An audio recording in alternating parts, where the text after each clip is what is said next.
Hello, everyone. Welcome back to Until We Arise, where we bridge a divided people to loving community, empowering resources, and a compassionate Christ. It's me, Rachel, founder, CEO. I'm here, and I'm so excited to have my friend. This is Vero, co-founder and CFO of Until We Arise, and welcome back to Love Is 2023. Today's title is Love Is Believing Big. Yes, believing big. All right.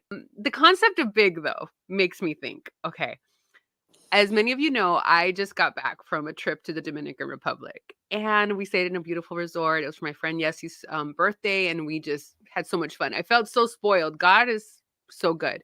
Um, we were at breakfast one day, and it seemed like a recurring theme. But there was one point that happened, and like the waiter was like, "Hey, are you guys related?" And I was like, "No," because I don't even think my friend Yessie and I look at all alike.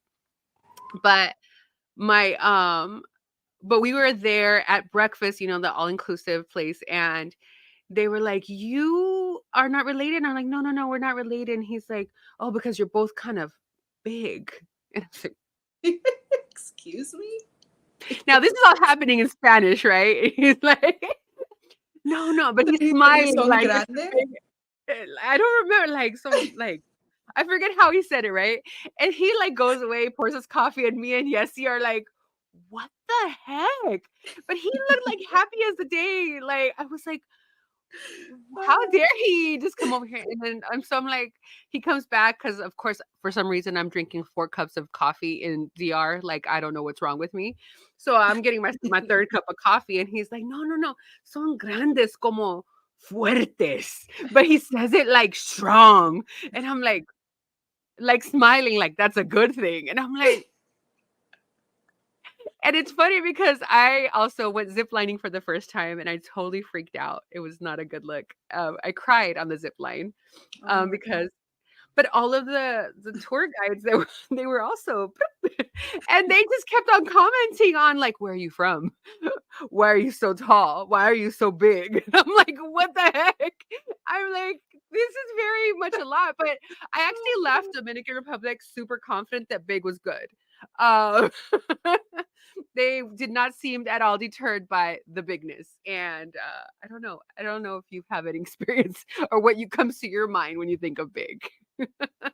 Well, I have not experienced that, thankfully. Um, but I think I've mentioned on here before I quit sugar and haven't been doing that. And then recently I got into a workout class, which is usually not my thing. So I've been doing that. I almost died the first week. I could not walk. So dramatic, so No, dramatic. I seriously, I didn't almost die, but I did so I did Thursday. I had to go back Friday because you can do 2 classes a week with the price range that I paid. So the instructor was like, "Oh, well, just come back Friday. That way you'll do your 2 classes in 1 week." And I was like, "Okay," I didn't think much of it. So I woke up Friday and I was sore, and I was like, I don't know how I'm going to do this class. But I was like, okay, we'll do it. Saturday, I could barely even stand up straight because I woke up and I sat on the edge of my bed, and when I went to stand up, I sat right back down Well, I'll because tell you this, it's worth it, friend. Because I looked at you when I went to visit. I'm like, dang, my friend's little. She ain't big no more. Like she is not big no more. And it's like all of it coming together from like the working out, taking the bar class, like cutting out sugar. But like, can I say something though? Like, I think the hard thing is that consistency is really hard because it doesn't show up. Like you still feel big a yeah, cool 6 months in, and like you're like, or maybe 6 months. I'm so dramatic, but like you're like, it feels like at six least a months. You've month been doing in, it. you're like a month committed, and you're just like, okay, there should be some changes. And sometimes the weight, like the scale sometimes even goes up, and you're like, what the heck? And then you don't see the change. So I hear you. I think it's hard to believe.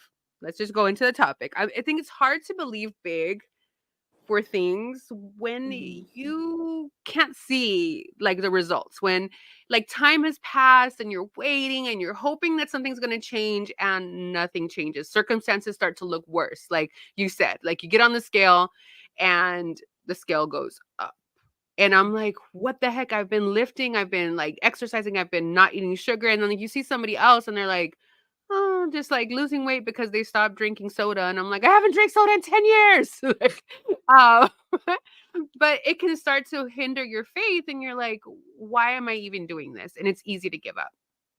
Mhm. So, you've pushed through, and I'm hoping to continue to push through even more again. I've been committed. I've been working out and trying to even keep some accountability by posting some workouts. So we'll see how this goes. But when we talk about believing big, we're not talking about me being big or you not being big anymore. But I think like when we're talking about believing big, it's really comes back down to our faith because that's what we Right. always want to talk about. And Mhm. so God has done a lot in our ministry in the past year. Yeah. And we've done a lot of believing, big believing. And we're going to share at the end. So be aware. You want to stick it out. We're going to reveal a premiere of our run walk video that you'll see at the very end. So you want to stick around for the entire 30 minutes. Mhm. Um, It's an but exclusive WA only. yeah, and and I wouldn't have even known how to believe big. So my first Mhm. question today, friend, is, and this is, I mean, not specifically just for Until We Rise, but in general, what does believing big look like in 2023? That's a good question. I think, well, I think like we were talking about like weight loss, right? But I think Mhm, even like the thing that comes to mind and I feel is very common in our day and age is like success or our careers. I think we're in a space where that's kind of like a big thing for our generation. You know, mhm, many people have opted to put other things on hold to say, you know what, I'm going to get my career going. I'm going to get a business going, or I want to be successful by a certain age. And so I feel like sometimes believing big looks like, okay, I want to reach certain goals by 2025 or something like that. Um, mhm. I think that's one way.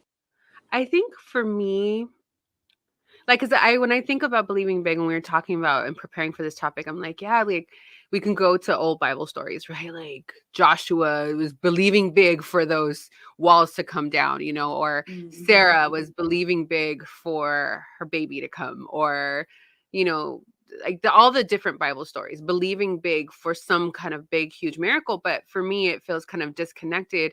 And I was like, well, Mm-hmm. I'm not believing for the walls of Jericho to come down, like literally, like how does this apply? Or when the Lord says to Mm-hmm. like believe that the mountain will throw itself into the sea, it can almost feel poetic and metaphors, and like how does this apply to me though? Like Right. am I actually trying to pray that this hill over here down the street goes into the ocean? No.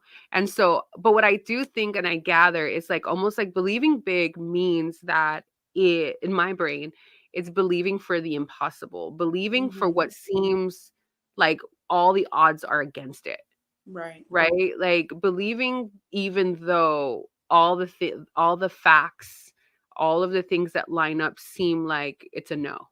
Yeah. Believing yes even when it feels like a no, and like a ton of no's.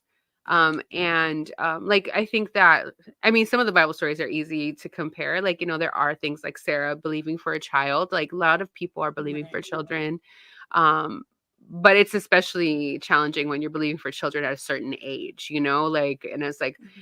as for Sarah, maybe 90 was the threshold, but in the 40s it starts to get pretty real too, and Yeah. so believing God for what seems impossible, believing for a spouse, believing for health, believing for a healthy marriage when all you've ever seen is failed marriages. Mm-hmm. Yeah. Believing that you'll find a church home again when you've been so hurt by the church. Mm-hmm. Um, Believing in for friendship again when you've been hurt by friends and burned by friends, In Yeah. addition to believing for that house being paid off, or believing for all those things, Yeah. a healthy state of mind.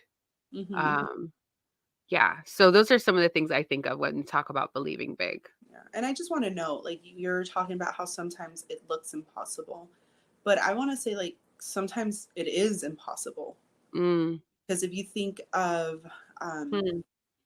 oh, the example just went out of my brain, but I don't know which one I was thinking, but okay, back to Joshua, right? And the walls of Jericho. Like, who walks around a wall 7 times and says it's just gonna fall? Like, that's impossible. It doesn't just seem impossible unless you got like a rickety foundation that is rickety and you're planning to kind of like bump into it while you're walking, maybe. I don't know. But you're Like, just gonna isn't that how we do it? We try to find a sneaker. Well, God said to yell, so he must mean that we're supposed to drag our feet across the side and scrape at it as we're walking. He's like, I didn't say any of that. Just walk. and so I just want to note that sometimes it seems impossible, but other times it is impossible. And that's part Mm, of the believing big too. mhm. Like knocking down a giant with a rock, like a pebble, versus going at him with the javelin, right? With David and Goliath. Like, we don't face physical giants today. I mean, I guess apparently in Dominican Republic you were a giant. But That is so rude. I am 5'8.5", maybe uh, 5'9". it wasn't even planning that. It just worked so well. Okay, Uh, so on that note, rude. I but think yeah, so that yeah, I agree. And I think going back to even Sarah, like they said that their bodies were as good as dead. that was the Like Abe, example. I She feel like couldn't that's where conceive you're anymore. going. She couldn't conceive, and Abraham's body was as good as dead. Like Hmm. they both were at that point, because it was even after Ishmael was already born. Like they were just kind of like, Right. he's not producing, right? Like I'm a hot mess over here. Like it's not only seems impossible, it is. And I think that that's Hmm. a really good reality. And I think it goes into our second question, because I think this is what hinders a lot of people, or what can hinder us. What are the things that hinder us? Let's dig into that, from Yeah. believing. What are the things that have hindered you personally, maybe, for believing for big things? Yeah. I'll say for me personally, I think many times it's past experience, Mm, having failure in the past, like having believed and then not seeing it come to pass the way I thought it was going to happen or at all. And I think it's something that I've learned to overcome, to get mm, over that and not let that be the definition of can I believe big or not, or the not the definition, but like whether I can believe big or not, is it based on previous successes or not? And so I know that, and I think like fear sometimes too, of mm, just what if I look dumb? Like, what if I'm believing and I wasted time and there could have done so much more? And so I'd mhm. say for me, those are probably the two bigger ones. It's like, so I think I feel like it goes hand in hand, because past experience can then create fear to believe in the future again, because of Yeah. the disappointment, the disillusionment, the feeling like shame of I believed for something it didn't. I told people and now I look dumb. All those kinds. Mm. I think also what hinders people from believing big, I agree with everything you said. But it's also like questioning my identity and the person who I'm believing in, you know? I That's think good. both of those fall into it. Like thinking like I'm not worthy because maybe I was raised never believing that I was worthy. I was told, maybe trauma has caused me to feel like I'm unworthy. And I think about that, like, because I think we recently discussed like having listened to a same podcast actually, and we were discussing what Sarah must have experienced, and her, not only, and we kind of went through this, she believed Hmm. big, but it wasn't like seamless. Like she went through two instances where her husband set her in front of another king and Hmm. said, "This is actually not my wife, but go ahead. This is my sister." And she had to endure such hardship. Like there's no evidence in the first experience. I think it was in Genesis 10, I want to say, where she was presented to Pharaoh and he took her into the harem, and then the disease fell over the whole Hmm. kingdom, and it was like, oh man, like, and he says that he took her as his wife. So we don't know if we believe, it seems like she was given sexually to the pharaoh, and I mean, I don't quote me, but that's what I've like gathered. And she Hmm. has to live with that trauma. And what did Abraham get for that? He got servants, including Hagar, who would later taunt her because was able to give Abraham a child when she couldn't. And like the pain of what that must have been through. So when when it comes back to the Lord saying, and her hearing the angel of the Lord tell Abraham, like, your wife is the one. I'm not going to Mhm. bless the Ishmael the same way I'm blessing. That's not who I'm going to build this nation Right. from. I'm whatever, whoever you're having with Sarah is the one I'm going to bless. When she hears that, you understand why she doesn't believe big, and she laughs. Mhm. She laughs because of, like, I can't imagine what that trauma would have done to her, and how devalued she must have felt. Mhm. That even her husband at that point was like, "Can't you just bless this other son I have with this Right. other woman?" You know what I mean? And I think about the trauma that we encounter that make us question our identity. I think Mhm. that can be hard. Like, if I have always been told that I'm too much, then it feels impossible to believe that I can find someone, or someone will find me who doesn't think I'm too much, that Mhm. doesn't get tired of me. And I think it's Right. pretty profound how many friends that I've encountered, and I'm like, no, like, I love being around you. I'm not tired of you. Like, and they feel that way too. Mhm. And I know I'm talking a lot, but I think also thinking about, like, me being able to travel places and stuff like that. It's been so beautiful to see God move in my life, because, like, when I left my job, I thought, like, and my career and my house and everything, I thought I wouldn't be able to travel. But over the years, God has just opened up doors where people want me around so much that they pay for me to go traveling with them. And Wow. sometimes I pay them back, and sometimes it's like, no, I don't want you paying back. You just roll with me, just hang out with me. I love you. That's Mhm. just It's like a healing process, because I didn't see myself. I felt like I was too much to be around. It was Mhm. an identity that caused me not to believe that people would love me like that. Yeah. So I don't know. I know I kind of went off, but I Mhm. think also who the identity and who we're believing in, right? Yeah. Yeah. And I want to touch on that really quickly. Just like you're No, go saying, for it. things that like the trauma, right? But I think sometimes it's also we question our worth because of the things we've done. So Mm, even like Sarah to say like, well, I already gave this woman to my husband, and clearly she was able to birth. So there must be something wrong with me, and even feeling like, how is God still going to do it through me when I've already like tried to help him out? mm, And so sometimes it's like the things that we do and trying to make things happen, or just decisions we make that don't honor God, and we know they don't, and we still do them. And so those things pile up on us to then later it's like, well, who am I to believe for more? Who am I mm. to believe that there is bigger, or who am I to believe that this is who I am? But I think like you were saying and going to, it's like it depends on who we're believing in, not like the circumstances or the situation. Yeah. And I think that goes back to this question, right? Our last question today. Can I believe for things that I desire even if I haven't asked God about them? That's good. Let's go again. Can I believe for things that I desire even if I haven't asked God about them? Mhm. And I think I don't know, I'll let you go in first. I mean, I would say like you could. Like, can you? Yes, you can.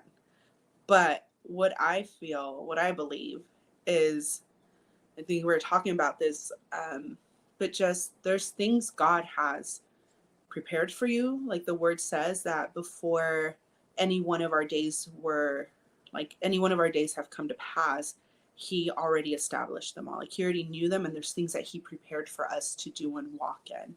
And so Mm, there are things um that you could be hoping for, and it's not necessarily a bad thing, because sometimes we think like, oh well, it's sinful, so of course you can't get that.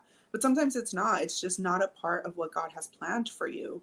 And if you don't come to God and ask him about these things, if you're not like, okay God, these are my desires, what is this something you want for me, and you are just going to go off and hope that this is something God wants, but because you're afraid he'll say no, you're just gonna hope for it and believe, then I sense like you can be working against God for what he really wants, mhm, and part of it goes back to like the promises of God. Like there are some things he has promised. And so that also gives us that like assurance of, can I believe for this or not? mhm, Because there's mhm, things that his word does say. We were talking about like healing. His word says we can have healing. So then I have an assurance that I have something backing up what I'm believing for that's beyond myself, right? And I think that's the key of like, why am I believing for this? Like, who says I can have this beside my own desire and some hope in The the universe.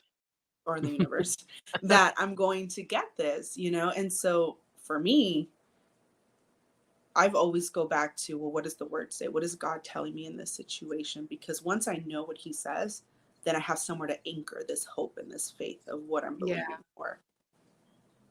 And it's hard. I mean, because like, how do we distinguish sometimes?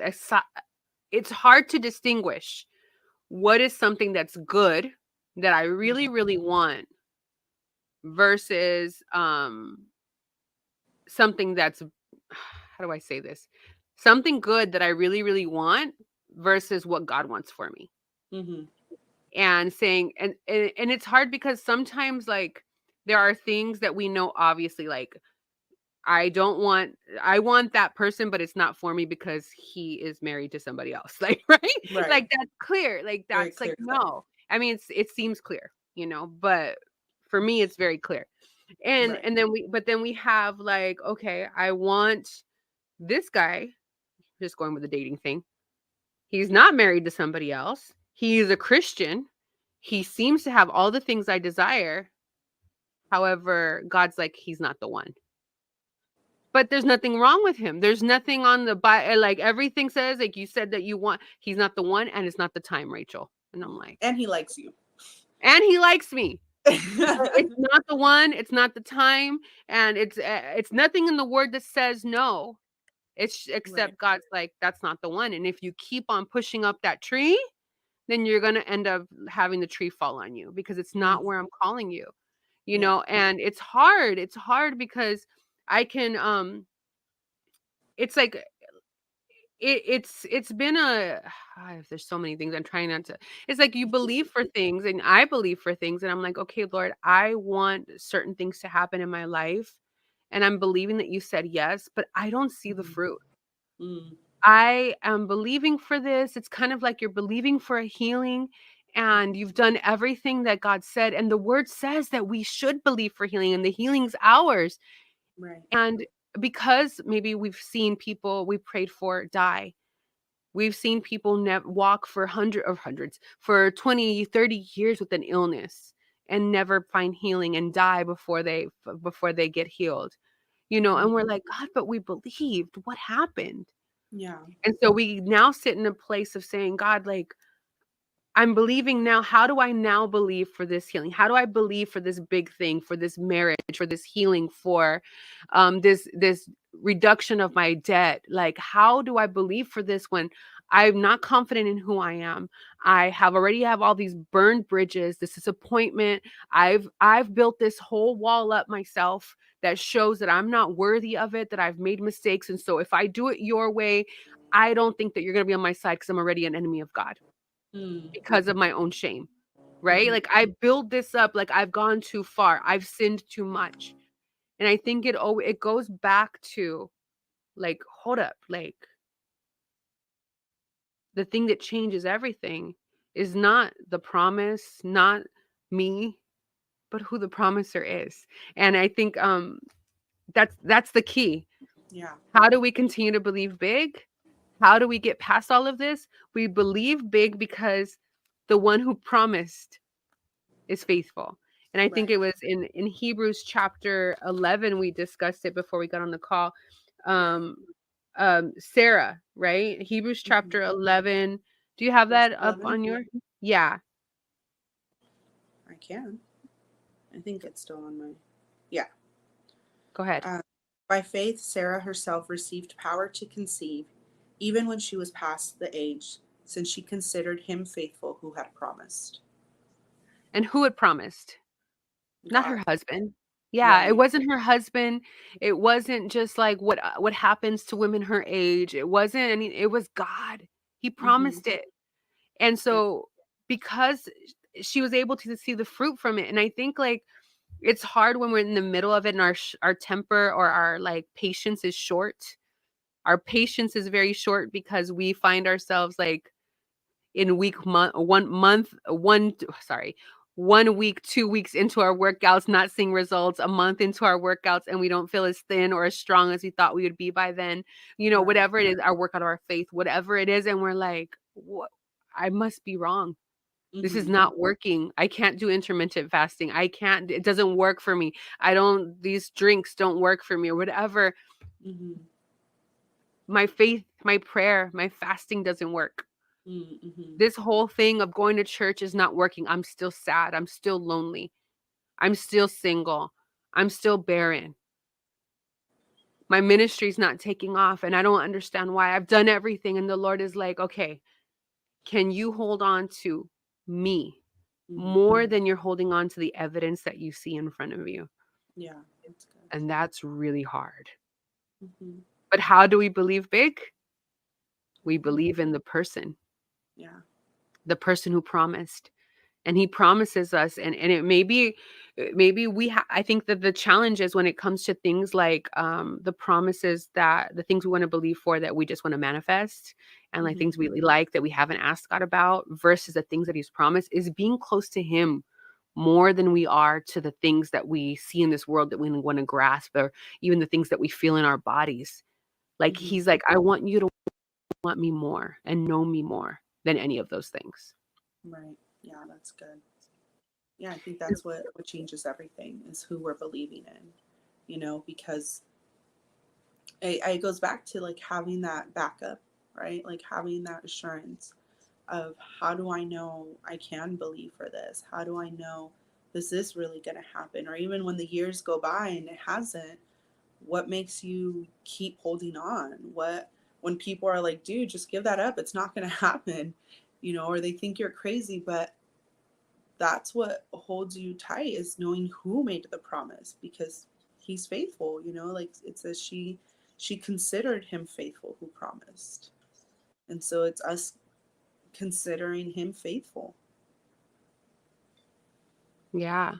And I think what's interesting is that we had a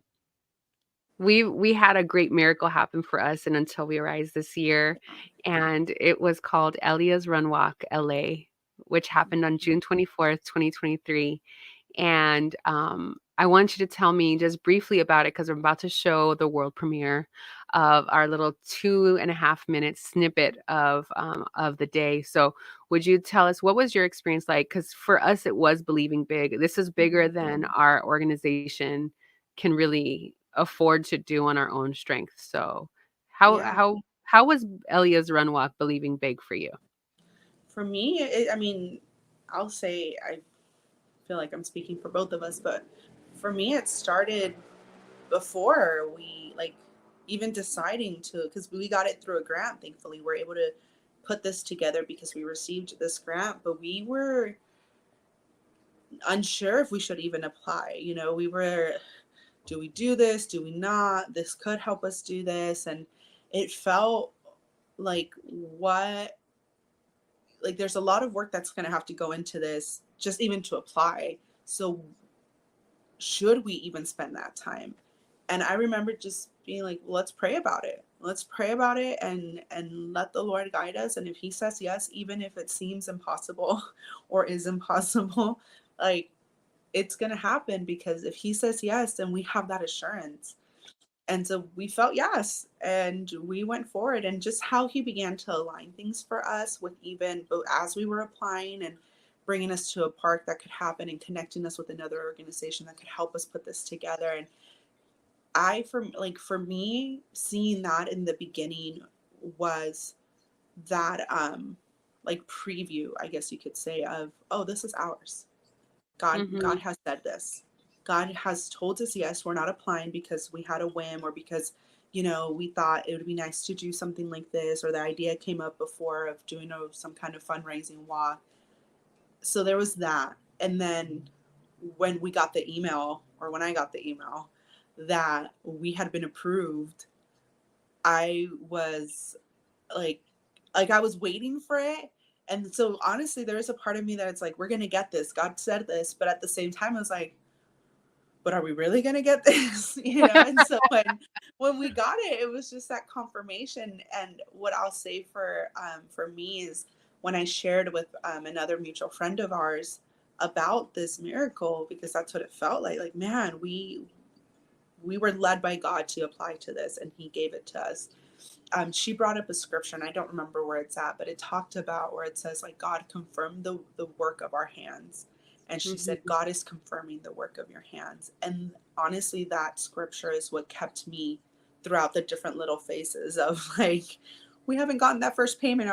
Did we really get this? You Mhm, know, mhm. and to just see God move, I know that it increased our faith for our organization. Tremendously. To Tremendously. see like we've we've been putting our faith in the wrong things, you know, Mm. like we've been putting our faith in just what everybody else puts their faith in the money, in this. And granted, that's, if you donate, please keep donating, but that's not to say we don't need that, because this was a one-time grant, came in Mhm. exactly what we needed it for and went right back out. But Yeah. it just showed us like God knows how to move all the things around to make sure we get Yeah. what, to do the things he's called us to. And so for me, that was, is just like, why are we not believing bigger consistently? Yes. Yes. And we definitely need to, because we would not have been able to do any of this in our own strength. And I'm just overwhelmed that God used all of those little things to make this happen. And so, without further ado, Elia's Run Walk LA 2023. Let me present it to you.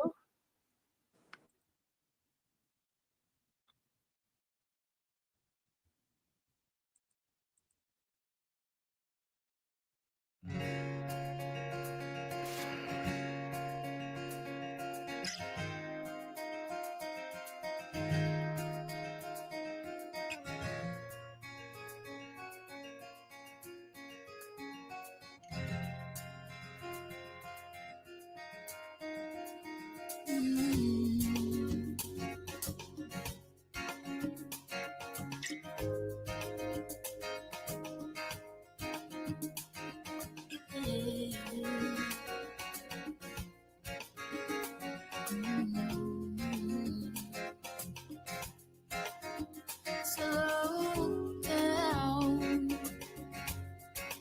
take a deep breath. Just let yourself reset and dream away with me to the deepest of our thoughts, oceans deep. Run away with me to the middle of the heart mystery. And I swear, wherever you be, that's where I'll go. And I swear, wherever you lead, I will follow. Just can't wait for tomorrow. Just can't wait for tomorrow. What awaits us tomorrow? No, I just can't wait for tomorrow. Tomorrow, let it out. Tomorrow.